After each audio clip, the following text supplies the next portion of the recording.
It's our pleasure today in White Coat to welcome Salim Hawatmeh, part of 24 Hours Fitness team. 24 Hours is one of the nicest and best gyms here in California. In the beginning, we would love to say thank you for being with us, and White Coat has the pleasure to have you today. Thank you for having me on your show, Tamer. In the beginning, Salim, let's talk about the beginner's level, okay? Okay. Let's say I committed myself, I'm going to start working out. How do I prepare myself physically and mentally to start workout? Okay, so mentally, you always want to think you want more energy throughout the day. You want to be healthier, energetic. You want to be there. On a physical level? Physical, I usually do like a 5 to 10 minute warm up, and then I just jump right into the workout. في البداية أنا سألت سليم إزاي أحضر نفسي. كلنا طبعا مع بداية السنة الجديدة بنبتدي نقول لنفسنا خلاص أنا هبتدي أكل أفضل، هبتدي أبقى صحي أكتر، هفقد كتير من وزني مع أول السنة. كلنا بنعمل الكوميتمنت ده. فأنا سألت سليم إزاي تحضر نفسك قبل ما تبتدي فعلا تقرر إن أنت خلاص هتروح الجيم أو هتورك أوت في البيت. إزاي تقرر أو تحضر نفسك ذهنيا وبدنيا لكل مرة هتورك أوت فيها أو إن أنت هتعمل تمارين رياضية فيها. قال لي على المستوى العقلي إن إحنا لازم دايما نفكر نفسنا إن أنا عايز صحتي تبقى أحسن، عايز يبقى عندي طاقة أكبر أعدي بيها يومي اللي دايما باجي في نصه أبقى تعبان، فيبقى دايما أفكر في صحتي في الطاقة بتاعتي طول اليوم. على المستوى الفيزيكال إن أنا أعمل أسخن لمدة 10 دقايق قبل ما أبتدي أي تسخين. So how many times a week should we work out, either at home or hitting the gym? 2 to 3 times a week. أنا سألت سليم كمان المفروض كم مرة يعني نلعب فيها تمارين في الأسبوع. قال لي من 2 ل3 مرات في اليوم. And as much as possible, how can we avoid cramps, tears after exercise, muscle tear and all that stuff? How can we avoid those? So the way I do it is usually want to listen to your body when you're doing it. Starting out, say 1 to 4 weeks. Stay with light weight. Make sure you get the motions down. Do corrective movements, resistance training. Make sure you get the movements down, and then you, after the 4 weeks or so, then you can start adding weight. أنا سألته الحقيقة إزاي في الأول قدر الإمكان إن أنا أتجنب كل الكرامبس اللي بتحصل أحيانا، الإصابات العضلية اللي بتحصل في بداية إن أنا أبتدي أعمل تمارين رياضية. قال لي في أول 4 أسابيع دايما بنستخدم ويتس أو أوزان خفيفة جدا. كمان مهم جدا إن أنا في أول 4 أسابيع ما أفضل أستخدم الأوزان دي، ما أحطش أي أوزان زيادة، أعمل الحركات الصح وأعملهم بطريقة صح. وهنوري حضراتكم النهاردة إزاي بيبقى عندنا جيم صغير في البيت بتكاليف بسيطة جدا، أو لو أنا رايح الجيم إزاي أبتدي ألعب وأنظم التمرينات بتاعتي جوه الجيم. Salim, is there anything that we should eat or drink before and after we exercise? Do you recommend any tips for that? So before, I usually recommend a sports drink or just make sure you stay hydrated throughout the day. And after, just the same thing. If you want to include a meal before your workout, give it, I'd say 30 minutes, so that way your body can start breaking it down. Light meal or just a meal? Light meal preferably. Okay. أنا سألته كمان المفروض إيه الحاجات اللي نشربها أو ناكلها قبل ما نبتدي نلعب التمارين الرياضية دي. قال لي إن إحنا المفروض بناكل وجبة خفيفة جدا قبل ما نبتدي بحوالي 30 دقيقة.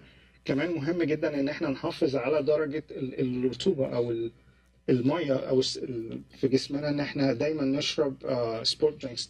So Salim, let's say we're working out 3 times a week. Would you please give us like structure or a plan how to work out our different parts of the body like during the week?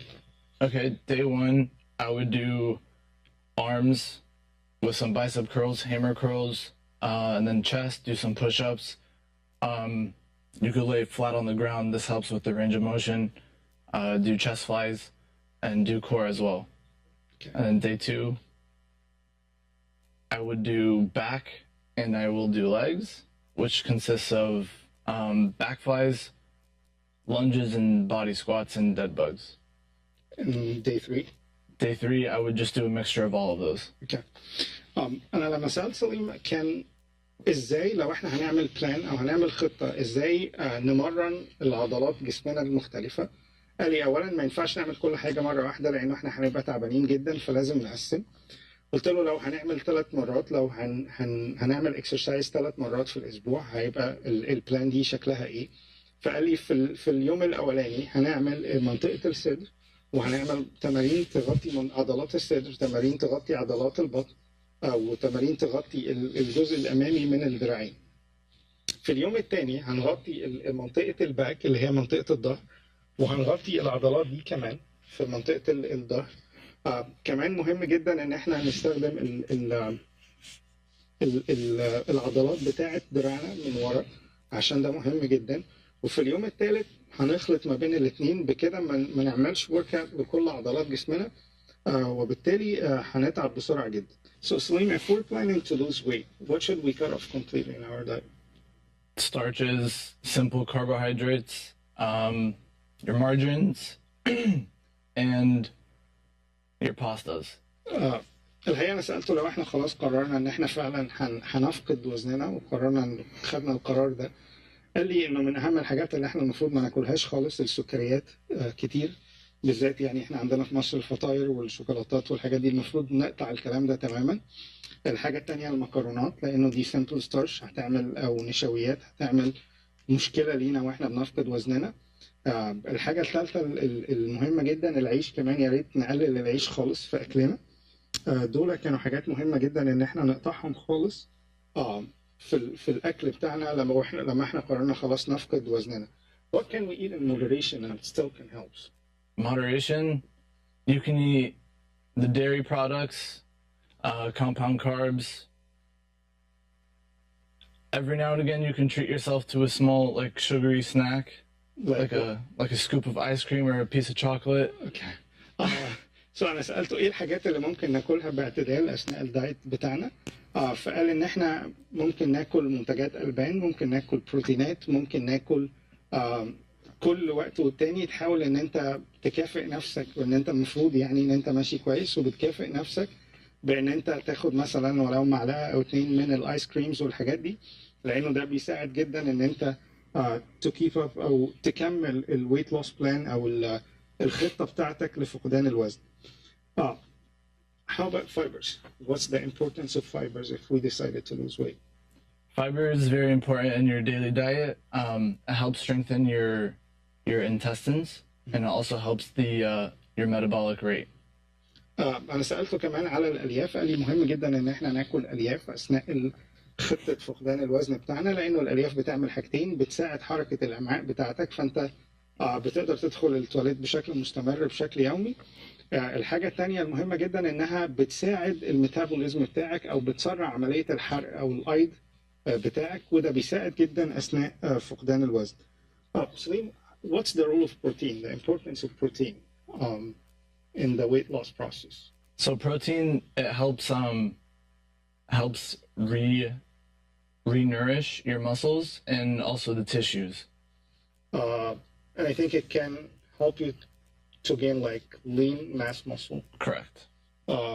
أنا سألته كمان عن البروتين، أهمية البروتين في الدايت بتاعنا. قال مهم جدا إنه أولا بيبقى مادة غذائية مهمة جدا لعضلاتك ولأنسجتك. الحاجة الثانية إنه بيساعدك إن أنت تبني كمية أكتر من الماسلز وبتحرق كمية أكتر من الفات. So Salim, in the weight loss process, how many meals should we eat every day? 5 to 8. 5 to 8 meals. Correct. Three main meals and then four or 5 snacks throughout the day. When you talk about snacks, what is healthy snacks that we can use among meals? Mixed nuts, like cashews, walnuts, almonds, raw almonds, pistachios. You could use red grapes as well. Vegetables. Vegetables are really good too. أنا سألت سليم كمان لما احنا لو في البلان بتاعتنا او في الخطه بتاعتنا ان احنا نفقد وزننا المفروض ناكل كام وجبه؟ قال لي ناكل من 5 ل 8 مرات في اليوم، 3 وجبات رئيسيه نقطع فيهم كل الكلام اللي احنا قلناه في الاول. كمان السناكس او الوجبات الخفيفه اللي احنا بناكلها بين الوجبات ممكن تبقى عباره عن شويه مكسرات خفيفه او عنب احمر تحديدا، بيبقى احسن من العنب الاخضر شويه. كمان ممكن ناكل خضار باي كميات، بناكل فواكه لانه دي بتساعدنا جدا. ده كله هيساعدنا ان احنا نسرع الميتابوليزم بتاعنا او نسرع عمليه الحرق بتاعنا، وده هيساعد ان احنا نفقد وزننا اسرع.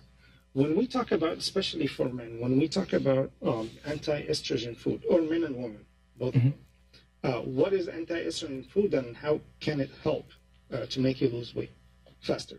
So in red grapes, the skin contains a certain chemical that works with the chemical inside of the seeds. Helps reduce the buildup of the estrogen. So the way you gain weight is you have too much estrogen, and that's how you pack on the weight. Right. Another great food, I call the foods that I'm about to tell you right now, I call them the powerhouse foods. Broccoli, cabbage, cauliflower, kale, and turnips.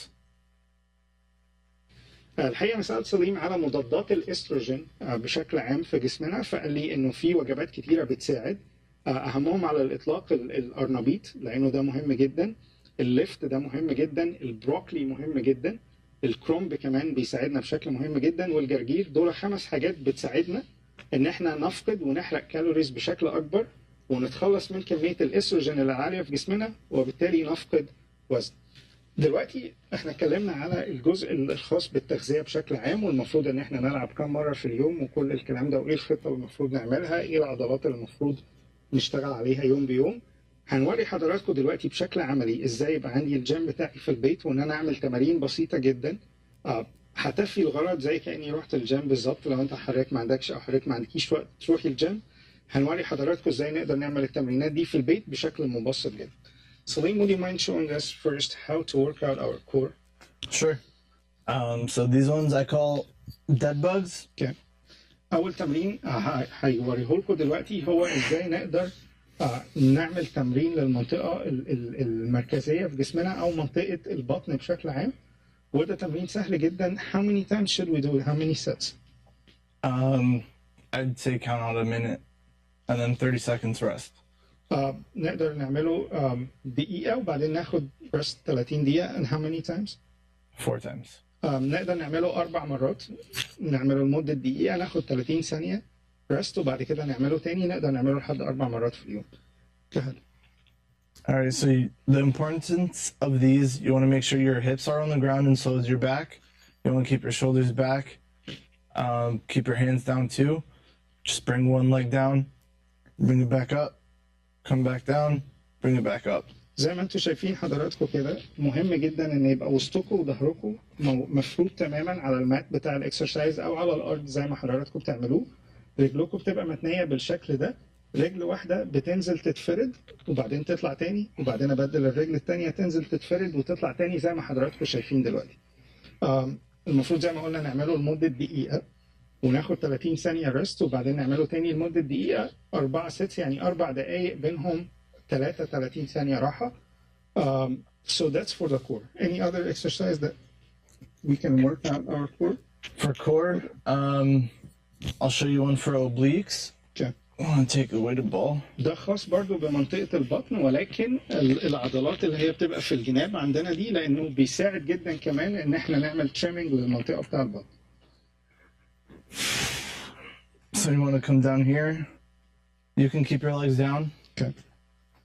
And just rotate. Make sure it taps. زي ما حضراتكم شايفين دي كورة تقيلة جدا على فكرة، بتاعت 15-20 باوند. فيها جواها أوزان، وزي ما سليم استخدمها هتشوفوا حضراتكم تاني بيستخدمها ازاي. So can you show one more time? Sure. اهم حاجه انه رجلين حضراتكم تبقى بالشكل ده لانه ده مهم جدا، وبعدين هنمسك الكره اللي فيها الاوزان دي ونحطها مره ناحيه او نشيلها مره ناحيه اليمين ومره ناحيه الشمال بالطريقه اللي حضراتكم شايفينها. ده هيمرن المنطقه دي، كمان هيمرن العضلات اللي موجوده هنا او اللي بنسميها الاوبليكس، عشان دي مهمه جدا ان حضرتك تفقد الوزن بالذات في منطقه البطن. So what's next? So we can move on to arms. اوكي. دلوقتي هنوري حضراتكم ازاي نقدر نعمل اكسرسايز لدراعاتنا الاثنين. So for arms we can start out with the basic bicep curls. زي ما انتم شايفين حضراتكم زي ما حضراتكم شايفين استخدمنا الكرة البسيطة اللي وريناها لحضراتكم. دي أوزان أو بنسميها دمبلز، بتبقى أوزانها ما بين 5 باوند أو 5 رطل ل 10 رطل، ودي بنستخدمها إن إحنا نمرن العضلات اللي موجودة في دراعاتنا. Okay. So I keep my arms straight down. Okay. You don't focus on the contractions in your bicep. Just come straight up. Come straight back down. And do it as slow as we can, right? Correct. You want to count out 3 seconds. 1, 2, 3. 1, 2, 3. زي ما حضراتكم شايفين احنا كل اللي بنعمله ان احنا بنستخدم الويتس دي، وبالذات نركز على انقباض العضلات دي او اللي بنسميها البايسبس. وزي ما سليم علمنا دلوقتي ان احنا بنعد ل3 واحنا طالعين وبنعد ل3 واحنا نازلين. And we can do them for 30 seconds each, right? I'd recommend to do 15, give yourself a 20-second rest, go down to 10, give yourself another 20 seconds, and then go to 8. 8, okay. زي ما علمنا دلوقتي ان احنا هنعمل 3 مجموعات. اول مجموعه هنعملها 15 مره، نعد 3 ثواني واحنا طالعين، وبعدين 3 ثواني واحنا نازلين. ده هنعملها اول مره لمده 15 مره، وبعدين اخد 20 ثانيه راحه. تاني مره اعملها 10 مرات، وبعدين اخد 20 ثانيه راحه، واخر مره اعملها 8 مرات بس. That's for the biceps and our arms. Correct. How can we work out our triceps? Triceps, you just need one of these. Just bring it right back behind your head. Okay. You don't keep your elbow 90 degrees out. Okay. Just come straight up. Translate this first. زي ما حضراتكم شايفين هو بيستخدم، احنا ده هندرب بيه الجزء الامامي من كل دراعاتنا، ولكن عشان ندرب الجزء الخلفي او زي ما بيسميهم عضلات الترايسبس او العضله ذات 3 رؤوس زي ما بيسموها، هتستخدم نفس الويت اللي هو ال 10 باوند الخفيف ده، ال 10 رطل هتحطه ورا ظهرك زي ما حضراتكم شايفين. كمان مهم جدا ان انت تحافظ على دراعك يبقى 90 درجه زي ما احنا شايفين، وبعدين تبتدي تحركها بالطريقه اللي هيوريها لكم.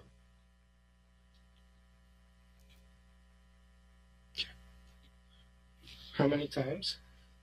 Just the same. Same as biceps. Same. بنفس الطريقه اللي هو وريها لكم هنعملها 15 مره، ناخد 20 ثانيه راحه، 10 مرات المره الثانيه، وبعدين 20 ثانيه راحه، وبعدين نعملها 8 مرات. Okay. What other parts of the body, how can we work it out? So just the regular bicep curls is going to work the interior part. Okay. To work out the exterior part, you're just going to do hammer curls. Okay. So just keep it straight down and come straight up. ده تمرين تاني هيساعد العضلات دي في المنطقة دي في دراعنا بنفس الطريقة، بنفس عدد العدات، بنفس الدمبلز هنستخدمها، ولكن بالطريقة دي. Can you show them one more time? Make sure ان احنا او اتأكدوا ان احنا ما نعملهاش بس بسرعة ورا بعض، ولكن نعملها بالراحة قد ما نقدر، عشان الريزيستنس ده بالذات انا بكلم الرجالة. كل التمرينات اللي فيها نوع من الريزيستنس بيزود نسبة التستوستيرون في الجسم، وده شيء مهم جدا لجسمنا. Okay. What other parts of the body? How can we work it out using those simple stuff? We could do shoulders and back next. Sure. دلوقتي هنوري حضراتكم ازاي نشتغل على عضلات الاكتاف الاثنين. So for shoulders, you're gonna do 5 and 5. You're gonna go straight up to the side, come back down, come straight up, come back down. Okay. زي ما حضراتكم شايفين الطريقة دي هنعملها 5 عدات بس، لأنه ده تمرين بيبقى شوية متعب عن الباقي. زي ما سليم بيوريكم إن إحنا نفس الفكرة، هنرفع الدمبلز دول بنسبة 90% كده للجناب، وبعدين أنزل إيدي، وزي ما أنا قلت ما أعملش التمرين بسرعة، ولكن أحاول أعمله بالراحة قد ما أقدر. Let me do the small weights ودي. Okay. أنا هستخدم ويتس أصغر شوية، لأن إحنا ممكن نستخدم ال5 رطل أو ال10 رطل زي ما هو بيورينا، إن إحنا بالراحة جدا، وبعدين أنزل بيهم بالراحة، وبعدين أطلع بيهم قدامي، وأنزل بيهم بالراحة تاني. Okay, that's for the shoulders. Okay. What other parts of the body that we can work out at home? التمارين اللي هنوريها لحضراتكم دي خاصة بمنطقة الصدر أو عضلات الصدر بشكل عام. So you want to stay down Make sure your hips are on the ground too. Keep your shoulders back. بنفس الطريقة دي لازم حضراتكم تتأكدوا إنه ظهركم مفروض تماما على الأرض، كتفكم ملامس للأرض، وسطكم نفس الحكاية، رجليكم بالشكل ده اللي هو تقريبا بشكل يعني حوالي 60 درجة تقريبا. وهترفعوا الويتس أو الدمبلز بالطريقة اللي حضراتكم شايفينها دي. Come all the way out. And then back. Okay. زي ما حضراتكم شايفين هو تقريبا بيحاول يفرد ايديه الاثنين بالويتس دي او الاوزان الخفيفه دي. ده بيدرب منطقه عضلات الصدر هنا. Okay. What other parts can you show? الفوم رولر دي برضو دي حاجه بسيطه جدا، تكلفتها بسيطه، نقدر نجيبها في البيت عندنا، ودي بنستخدمها في الاسترتشات بتاع العضلات بشكل عام عشان نقدر ان احنا نعمل يعني نريح عضلاتنا او نفردها بعد التمارين اللي بنستخدمها دي بشكل عام. So would you mind showing us how to use those like foam rollers? Sure.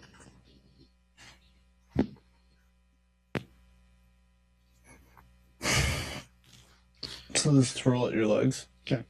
زي ما حضراتكم شايفين كده هو بيستخدمها عشان يزود فكرتها ان احنا شويه بنقطع البلاد سبلاي عن المصل وبعدين نرجعه تاني، فالمصلز تحس بنوع من الريكفري او الاستشفاء بشكل عام. كمان بيعمل نوع من فرد لعضلاتنا بشكل عام زي ما حضراتكم شايفين. بتحطوها تقريبا تحتكم، كل اللي انتوا بتعملوه ان انتوا بتعملوا سلايدنج عليها او نوع من الزحلقه عليها. ده بيعمل استرتش لكل عضلاتنا بالذات في النص الاسفل من الجسم. دلوقتي هنوري لحضراتكم اخر جزء من التمرينات اللي نقدر نعملها في البيت، وبكده نكون تقريبا عملنا تمرينات لكل اجزاء جسمنا. والاخر مجموعه من التمرينات خاصه بالرجلين من تحت والارداف، وهنوري حضراتكم ازاي نقدر نعمل لهم تمرينات. Salim, would you mind show us how to work out our legs and our glutes? Sure. So the best way is going to be body weight squats, and if you're not comfortable doing it without anything behind you, you can just grab a normal chair and just place it right under you. Okay. Legs shoulder width apart, come straight down and back up. Okay. One more time, please. Okay. زي ما حضراتكم شايفين الشكل ده من التمرينات بيساعد رجلينا وبيساعد منطقة الأرداف إن إحنا نخسسها قد ما نقدر. كمان نقطة مهمة جدا قالها سليم في البداية إن إحنا قبل ما نعمل النوع ده من التمارين لو حضرتك حاسس أو حضرتك حاسس إن أنت مش هتقدر تمسك جسمك في الأول، اعملها وفي كرسي وراك عشان لو هتقع تقع على الكرسي ما يبقاش في مشاكل من الأول قبل ما وأنت بتبتدي تورك أوت. One more time, please. And you want to make sure that your knees don't go over your toes. Okay. مهم جدا إن إحنا نتأكد زي ما سليم قال إن إحنا ركبنا ما تطلعش أكتر من صوابعنا أو صوابع رجلينا، يعني أنزل بالطريقة اللي هو هيوريها لنا دي تاني. وزي ما أنا قلت نحاول نلاقي سبورت، المنطقة دي هتساعد جدا منطقة الأرداف ومنطقة رجلينا إن إحنا نخسسها قد ما نقدر. Salim, thank you so much for being with us today. It was really informative, and hopefully you commit ourselves to start working out even at home. It was our pleasure to have you, and hopefully we can get you back on White Coat. Thank you.